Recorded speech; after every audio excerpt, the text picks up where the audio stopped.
titipnya Allah nih.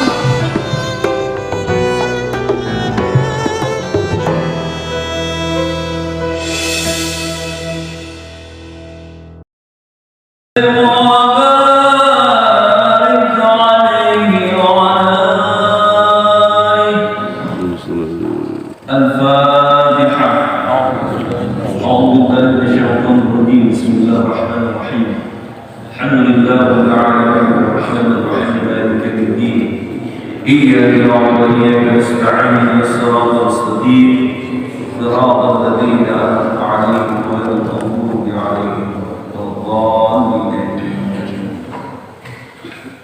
الحمد لله والصلاة والسلام على رسول الله سيدنا محمد بن عبد الله. Kita sampai di surah Nuh ayat yang ke-15. Surah Nuh ayat yang ke-15. A'udzu billahi minasy syaithanir rajim.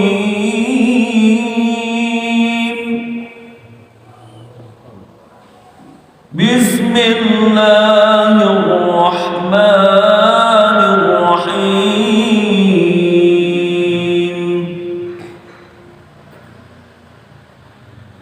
ألم تروا كيف خلق الله سبع سماوات طباقا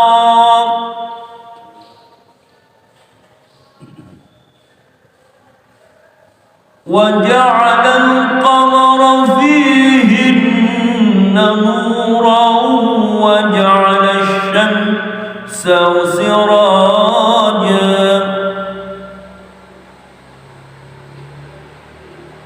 والله أنبتكم من الأرض نباتا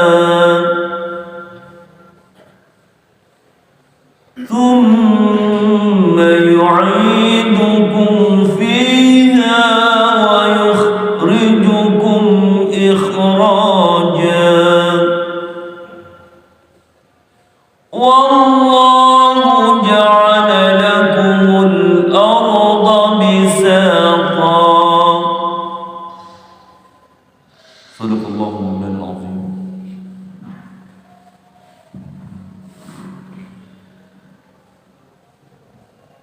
ألم تروا. Tarau itu fi'il mudhari. Asal kata ra'a yara. Ra'a yara artinya melihat. Yara yarani yarawna, tara tarani tarawna. Asal katanya tarawna. Kalian melihat, kalian melihat, tarawna. Di depannya ada kata alam. A-nya huruf istifham sebagai kalimat tanya.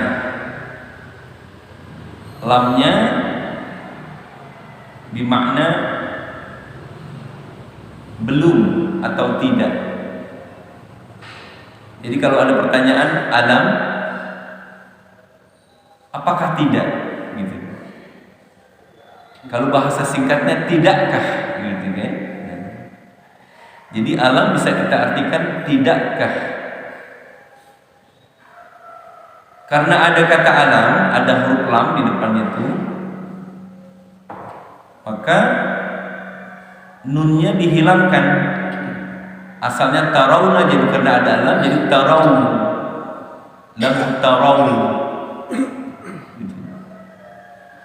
Maka kita baca alam tarawun. Tidakkah kalian melihat? Tidakkah kalian melihat? Apakah kalian tidak melihat atau melihat? Kaifa, bagaimana? Khalaqallahu Menciptakan Allah, Allah menciptakan, dibalik. Jadi kalau bahasa Arab dibalik. Makanya kalau dijamin tidak luntur, hati-hati tuh kalau belinya di Arab. Luntur tidak dijamin. Khalaqallahu, Allah menciptakan. Sab'a, 7 lapis. Samawat, nah itu jamak muannas salim. Sama'un 1 lapis, tapi kalau samawat 7 lapis. Langit-langit gitu.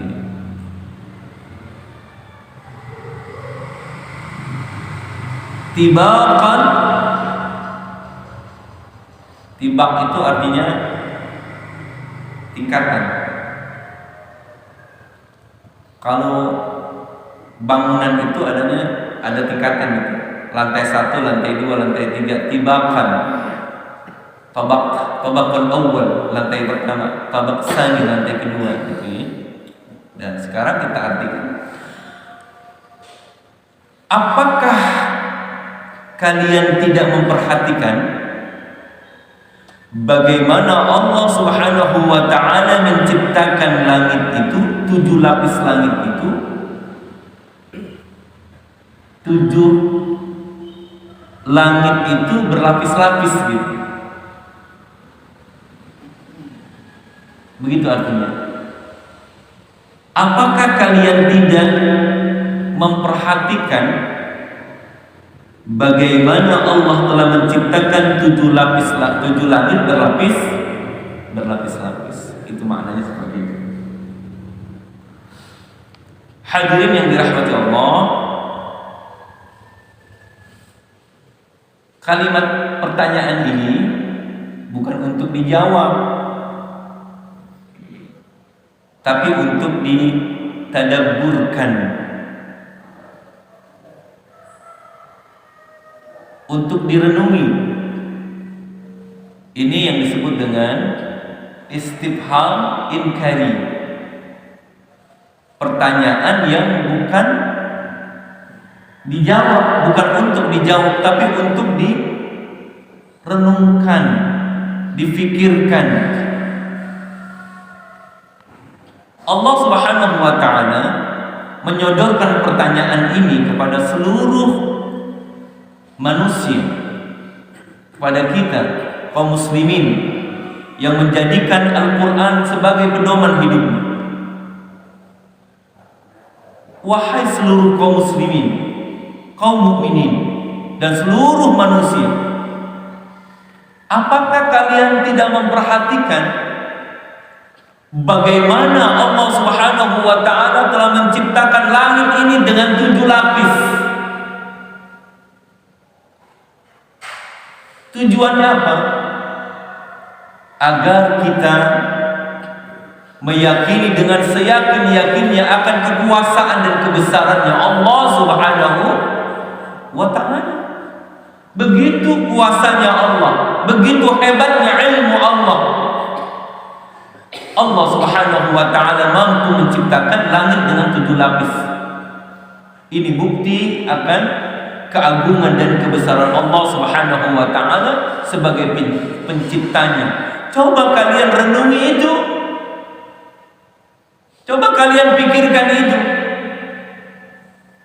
Allah Subhanahu wa ta'ala menjadikan langit itu begitu kokoh dan kuatnya. Tidak ada tiangnya, tidak ada gantungannya, tetapi dia berdiri seimbang. Perhatikan ini. Allah Subhanahu wa ta'ala begitu maha kudrah dan iradahnya. Allah berkehendak dengan segala keinginan-keinginannya. Yang kedua, wa ja'ala al-qamara, Allah juga telah menjadikan al-qamar, yaitu bulan.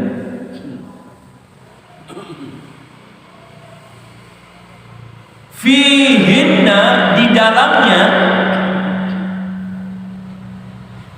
di dalam apa?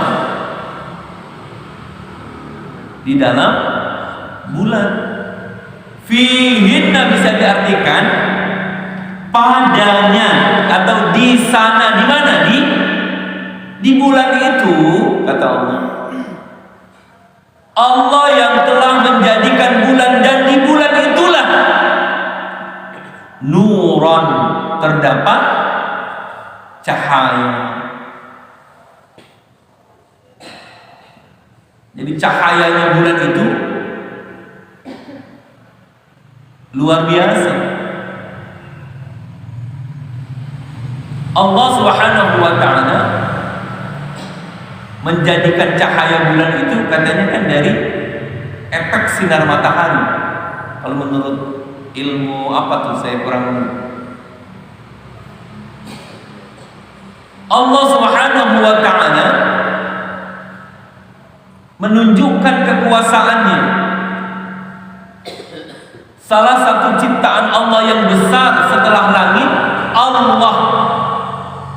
Ada yang mengatakan fihinna, pada langit itu Allah Subhanahu wa ta'ala menjadikan bulan pada langit itu. Gitu maksudnya. Ada yang mengartikan begitu. Jadi di langit itu, gitu maksudnya, ada bulan. Bulan yang nuran, penuh dengan cahaya. Seperti itu.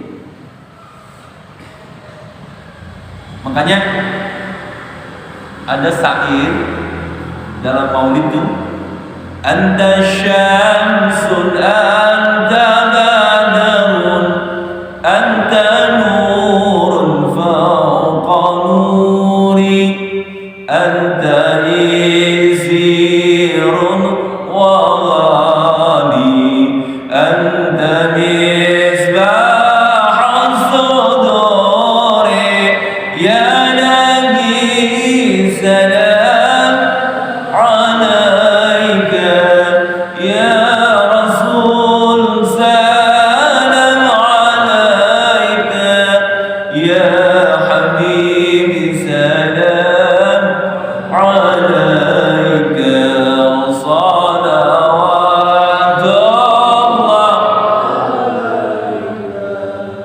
Ada yang bilang ini mah keterlaluan. Masa Nabi kayak bulan, Nabi kayak matahari? Itu kalau kita belajar ilmu balaghah, anta syamsun. Yang namanya puisi kan harus lebay-lebay. Kalau nggak lebay nggak asik. Engkau adalah wanita terindah seisi dunia ini. Pret gitu kan. Ya tapi memang begitu, puisi harus begitu. Kalau kita ngerayu pacar kita kan gitu. Merayu istri kita, engkau adalah wanita yang terbaik yang kenal di dunia ini. Padahal banyak banget yang lebih dari itu kan. Kalau nggak begitu nggak romantis dong. Ya begitu. Dalam puisi, dalam syair ini memuji Rasulullah. Anta syamsun, engkau matahari ya Rasulullah, engkau bulan. Ada kata yang dibuang, anta kasyamsi, anta kal qamar fid diya. Gitu kalau kita belajar ilmu balaghah. Engkau seperti matahari, engkau seperti bulan di dalam cahayanya. Maksudnya begitu. Cahayanya Rasulullah seperti cahayanya matahari dan cahayanya bulan. Bahkan nurun fawqa nur, cahayamu di atas cahaya ya Allah. Cahaya matahari dan cahaya bulan itu kalah dengan cahayanya Rasulullah SAW. Itu yang dimaksud. Allah Subhanahu wa ta'ala menjadikan bulan itu nuran, sebagai cahaya. Selanjutnya, wa ja'ala syamsa sirajan, dan dia Allah telah menjadikan matahari siraj, sebagai pelita yang cemerlang. Karena perbedaan antara cahaya matahari dengan cahaya bulan, Allah menjadikan matahari itu sebagai siraj, sebagai pelita yang menerangi kegelapan di dunia ini. Bayangkan Pak, kalau seandainya 1 atau 2 minggu saja ada perbaikan matahari, ganti bolham kalau bahasa Melayu, ganti lampunya diganti dulu, ada perbaikan 2 minggu, dipadamkan, maka seluruh makhluk yang ada di dunia ini pasti kelabakan.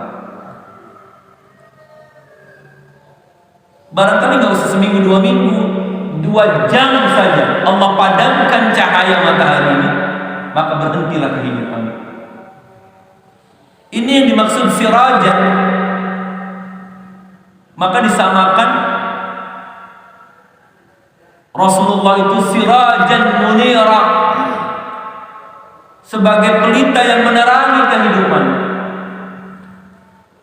Ilmu menjadi siraj, ilmu menjadi pelita, menjadi petunjuk.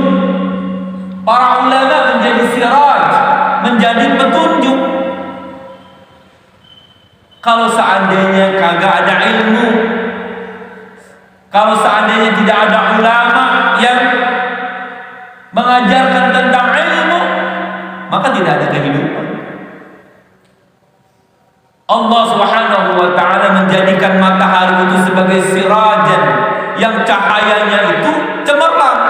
Beda dengan bulan. Kalau bulan penyebutannya nuran, hanya cahaya yang sedikit. Tapi kalau asyamsa sirajan, cahayanya itu sangat terang, luar biasa. Saudaraku yang dirahmati Allah Subhanahu wa taala, karenanya kata Rasulullah, tafakkaru fi khalqillah wa la tafakkaru fi dzatillah. Pikirkan ciptaan Allah. Bagaimana Allah menciptakan 7 lapis langit, bagaimana Allah menciptakan bulan sebagai cahaya, bagaimana Allah menciptakan matahari sebagai penerang yang cahayanya begitu cemerlang. Jangan kau pikirkan Allahnya. Fa innakum la taqdiruna qadrah. Sesungguhnya kalian gak akan sampai kepada kadarnya Allah, gak bisa. Apalagi ngebayangin manusia itu. Makanya dalam Al-Quran itu ada ayat muhkamat, ada ayat mutasyabihat, ayat-ayat yang memang sudah tidak membutuhkan takwil, penjelasan, seperti perintah salat, puasa, zakat. Tapi ada ayat-ayat mutasyabihat yang maknanya itu harus membutuhkan takwil. Yang tahu tentang hakikat takwil itu hanya Allah dan orang-orang yang diberikan kemampuan oleh Allah. Makanya kalau bicara tentang agama harus ahli agama. Ada seorang insinyur bangunan misalnya, 70 insinyur bangunan bicara tentang hukum munakahat misalnya. Ya mendingan seorang ulama yang memang ahli tentang hukum munakahat. Atau dikumpulkan semua pengurus DKM sekota Bogor, Depok, Jawa Barat ngomongin tentang arsitek pembangunan gitu. Nah mendingan satu orang insinyur, karena memang ahlinya. Jadi kalau orang-orang yang gak ahli dalam ahlinya, bukan paksnya, bukan spesialisnya, gak usah ngomong gitu. Paham gak lo? Maksudnya paham ya? Kalau bukan ahli agama, jangan ngomong agama, nanti salah. Gitu. Saya nggak pernah berdoa dengan bahasa Indonesia karena selalu bahasa Indonesia, karena Tuhan itu bukan orang Arab. Bukan ahlinya ngomong agama, so ngomong agama kan jadi salah. Yang akhirnya kan menjadi multitafsir. Allah sebagai Khalik disamakan dengan makhluk. Tuhan orang Arab. Ya emang bukan orang Arab. Tuhan mah Tuhan, orang mah orang. Khalik dengan makhluk. Makanya harus sesuatu yang kita ucapkan harus disesuaikan. Itulah kenapa Allah Subhanahu wa taala menuntun Rasulullah, wa ma yantiqu 'anil hawa in huwa illa wahyun yuha. Enggak ada yang keluar dari mulutnya Rasulullah yang diucapkan oleh Rasulullah kecuali dituntun oleh Allah supaya enggak salah. Jadi kalau ngomong jangan sembarangan gitu. Kayak saya enggak berani ngomongin masalah kedokteran, memang enggak paham. Jadi kalau kita ngomong itu sesuai dengan kemampuan kita. Nah, hadirin sekalian yang dirahmati Allah, Allah Subhanahu wa taala menjadikan matahari ini sebagai siraj, penerang kita. Saya ngomong tadi apa tadi? Samsa Siraja. Hah? Tentang Samsa Siraja. Apa? Samsa Siraja. Ya, Samsa Siraja. Enggak, sebelumnya saya ngomong apa tadi? Kalau bukan pakar ahlinya nggak boleh ngomong. Yang bukan ahlinya jangan ngomong. Jadi hadirin sekalian yang dirahmati Allah, Rasulullah menyuruh kita untuk memikirkan semua ciptaan-ciptaan Allah, jangan pernah memikirkan Allahnya sebagai pencipta, karena kita nggak sampai kepada ilmunya Allah Subhanahu wa ta'ala. Seperti itu. Selanjutnya, wallahu ambatakum minal ardi nabata.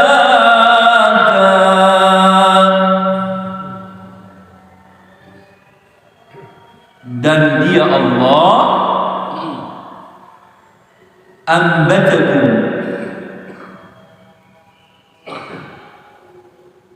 asal kata nabati, nabat bubut, tumbuh-tumbuhan. Makanya ada lemak hewani dan lemak nabati. Itu bahasa apa? Kan kita akrab tuh hewani dan nabati, hewan. Hewan bahasa apa? Bahasa Arab hewan kan? Nabat tumbuh-tumbuhan, bahasa Arab juga. Katulistiwa bahasa Katulistiwa bahasa Arab, asalnya khat al-istiwa, garis yang sejajar. Katulistiwa di Indonesia kan jadi katulistiwa. Abdurrahman bahasa apa? Abdurrahman bahasa Arab, namanya minjem sama Arab. Namanya minjem sama Arab. Abdurrahman, ada Abdurrahman. Tapi benci banget sama Arab. Namanya dari Arab. Paham gak lo? Nah, Allah Subhanahu wa ta'ala menumbuhkan untuk kalian apa yang, dari mana Allah menumbuhkan? Minal ardh, dari muka bumi. Jadi kalau Pak Haji ke sawah, nanam kangkung, nanam bayam, nanam timun, nanam kacang, itu mah syariat aja. Tapi hakikatnya yang menumbuhkan Allah. Kita yang nanam sebagai ikhtiar kita, tetapi Allah yang menumbuhkan. Boleh jadi apa yang kita tanam tumbuh, boleh jadi yang kita tanam nggak gagal, karena Allah yang menumbuhkan. Bagaimana prosesnya? Saya sering sampaikan. Proses Allah Subhanahu wa ta'ala menumbuhkan segala sesuatu yang ada di bumi ini Allah ingatkan kita begini.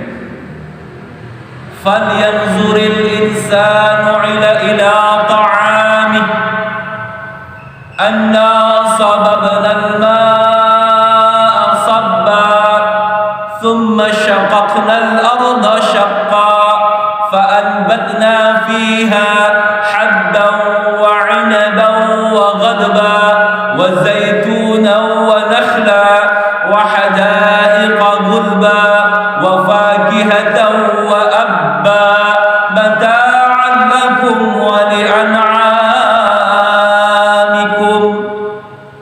Kata Allah, hendaknya manusia itu memperhatikan makanannya. Kita disuruh memperhatikan apa yang kita makan. Pertama, prosesnya gimana? Anna sababna al-ma'a sabba. Kami curahkan air yang begitu banyak, air hujan yang lebat. Kemudian apa lagi? Summa syaqqaqna al-ardha syaqqa. Kami belah bumi itu. Jadi bumi itu dibelah. Artinya bumi itu mampu menyerap semua air yang turun dari langit. Sehingga suburlah bumi itu dengan sebab adanya air. Wa ja'alna minal ma' kulla syai'in hayy. Kami jadikan dengan sebab air itu semuanya jadi hidup, kata Allah. Setelah itu fa'anbatna, kami yang numbuhkan, kata Allah, bukan kalian. Kita mah cuma ikhtiar doang, nanam bijinya. Kalau Allah mau itu biji kagak tumbuh-tumbuh. Apa yang Allah jelaskan, apa yang tumbuh itu habban, biji-bijian. Ada buah inab, buah anggur, buah zaitun, buah korma. Wa zaitun wa hadaiqa ghulba, sebab dengan hujan itu kebun-kebun jadi pada subur, pada lebat semua. Wa fakihatan, banyak tumbuh tuh buah-buahan dengan sebab hujan. Wa abba, begitu juga dengan banyak tumbuh segala macam biji-bijian. Abban itu. Semua itu kata Allah, mata'an lakum. Yang ditumbuhkan itu buat kesenangan kalian. Begitu baiknya Allah Subhanahu wa taala kepada kita. Baru wali an'amikum, buat binatang ternak kalian, kata Allah. Buat kita dulu, baru buat binatang piaraan kita. Kalau kita punya ayam, kita makan apanya? Makan beras atau makan nasi? Kita makan nasinya. Berasnya kita ambil buat nasi. Kemudian ada apa Pak Haji namanya, Pak Haji? Bekatul. Dedeknya kita kasih ayam. Coba kalau ayam pintar, wahai seluruh manusia, mulai saat ini kita bangun agreement, kesepakatan. Bagaimana kalau 7 hari ini saya makan nasinya, Anda semua makan dedek? Wah, bingung kita. Nanti minggu berikutnya baru saya makan dedek, kalian makan nasi. Itulah Allah jadikan kita sebagai khalifah di atas muka bumi ini, penguasa. Ridho saja tuh ayam makan dedek. Namanya ayam. Kenapa dinamain ayam? Ayam itu artinya hari-hari. Makanya tiada hari tanpa ayam. Coba deh. Itulah keberkahan ayam dan keberkahan telurnya. Enggak berhenti telur, banyak terus. Setiap hari disembelihin itu ayam, enggak habis-habis berkahnya. Kenapa? Dia itu pagi-pagi udah bangun, udah ikhtiar, udah usaha. Coba kalau kucing emang males, dia cari makannya kalau dikasih doang. Sekalinya pengen enak, dia ngumpet-ngumpet, dia lompat ke meja, dia digigit, dibawa kabur. Ya. Makanya disebutnya ayam, hari-hari. Nah, Allah menumbuhkan untuk kalian dari bumi ini adalah bumi ini bisaqan al-badatul nabatan, tumbuh-tumbuhan berangsur-angsur terus gitu. Inilah bukti kebesaran Allah Subhanahu wa taala. Satu ayat lagi. Summa yu'idukum fiha wa yukhrijukum ikhraja. Summa artinya kemudian.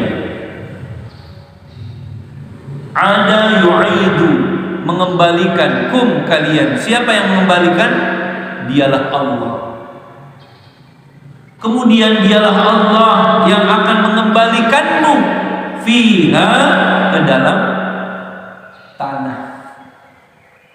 Sekarang kan Allah bicara tentang bumi, di mana di bumi itulah Allah menumbuhkan segala macam jenis tumbuh-tumbuhan.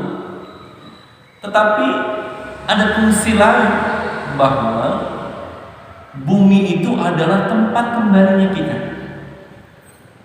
Kemudian kata Allah, kami kembalikan kalian fiha, di bumi itu.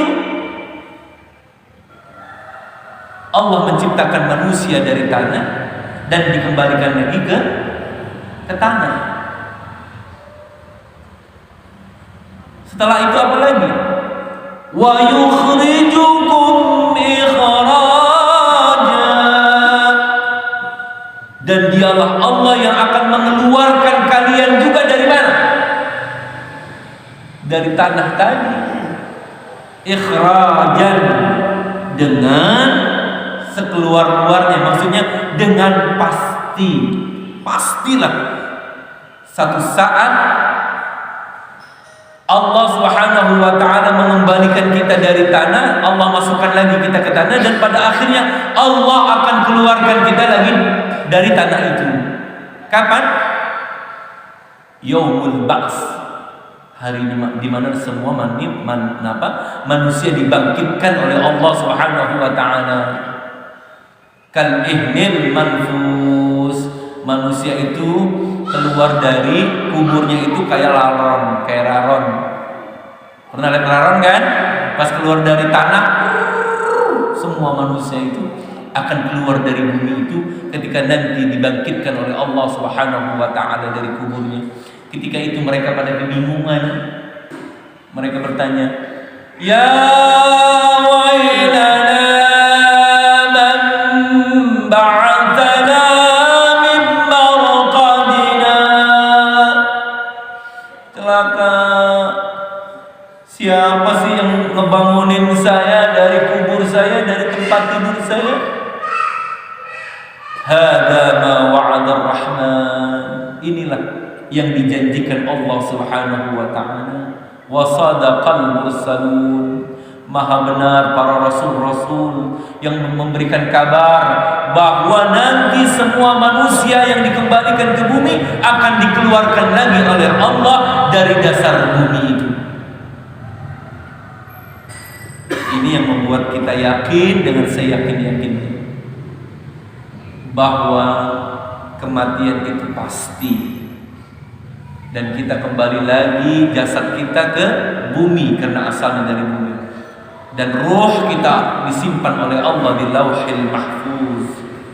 Dan nanti kita yakin ada Yaumul Ba'ts, hari di mana seluruh manusia dibangkitkan, maka disatukan lagi roh itu dengan jasadnya, bangunlah manusia hidup kembali. Yakin ya kira-kira? Kita harus yakin. Kita meyakini itu benar adanya.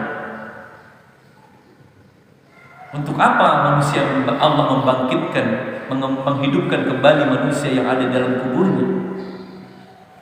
Untuk merasakan kehidupan fase berikutnya, kehidupan yang abadi, kekal selama-lamanya.